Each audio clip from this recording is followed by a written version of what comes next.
Oh, tu voulais qu'on t'aime, t'étais jamais élégant, républicain, indépendant.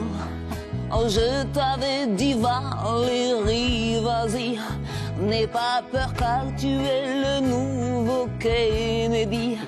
Les Français n'ont rien compris, mal aimé, Giscard le mal aimé.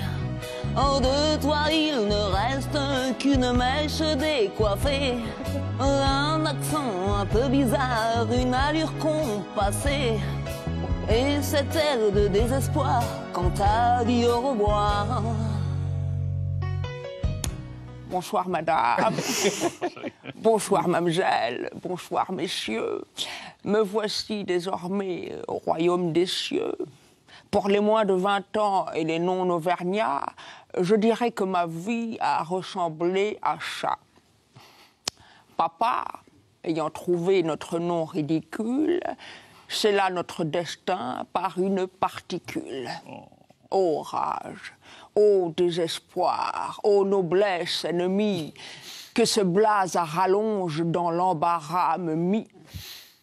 En 1926, je naquis à Coblence et fus vite nourri au sein des scouts de France. Le crâne bien poli, je bossais comme un chien, si bien que je devins un polytechnicien. Je fus également académicien, mais cela advint pas plus tard, n'est-ce pas? Je me suis fiancé dans les années 50 avec une anémone née sauvage de Brantes. Quand nous nous retrouvâmes tous les deux à Confesse, je compris que la dame était folle de la messe. Sandrine. Je n'étais pas le genre de garçon qui rigole, c'est pourquoi je ralliais le général de Gaulle. Enfermé nuit et jour, assise au cabinet, je kiffais les finances et j'aimais bien piner. Vous l'avez, Anaïs? Ah oui, je l'ai. Et... Non. Après quelques mois, Pas de limite. à bien compter les choux, je décrochai le pompon Pompidou. Quand le Condor passa de la vie au trépas, wesh, sur la vie de ma mère, je m'y attendais trop pas. Soutenu par Chirac dans un tour de passe-passe, je la mis bien profond à feu Chaban-Delmas. 2 semaines après, les cheveux dans le vent, c'est Giscard à la barre qui remonta les champs. À moins de 50 ans, mais déjà vieux briscard, j'étais fort bien doté d'un braque de Weimar. Le parti socialiste m'ayant pris pour un gland, j'étais bien trop moderne pour ce pauvre Mitterrand.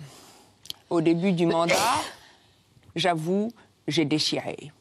Lancé le Minitel, fait voter l'IVG. Je me fis expliquer les trompes de Fallope et fis bien progresser l'adultère en Europe. L'hiver à Courchevel, je pratiquais le ski et buvais du vin chaud avec Poniatowski. Je partageais parfois des saucisses et des frites quand je rendais visite à ce cher Helmut Schmidt.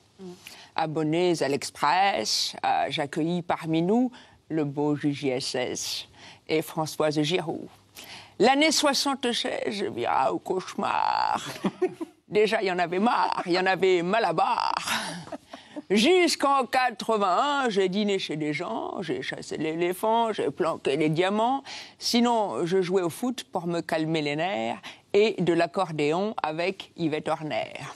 D'aucuns prétendent que j'ai aussi joué de la flûte traversière avec Marlène Jobert et de l'harmonica avec Madame Bocassa.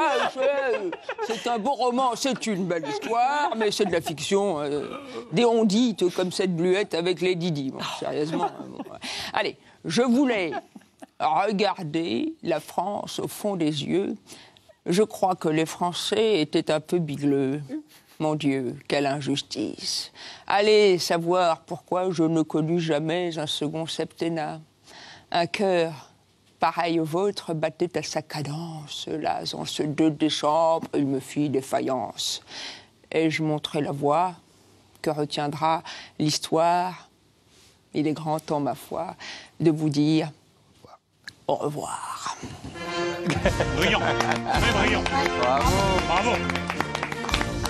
Vous revenez. C'est une fausse sortie. Ah oui, revenez. Non, c'était brillantissime. Ouais, c'était bravo. Hein. Les biographies.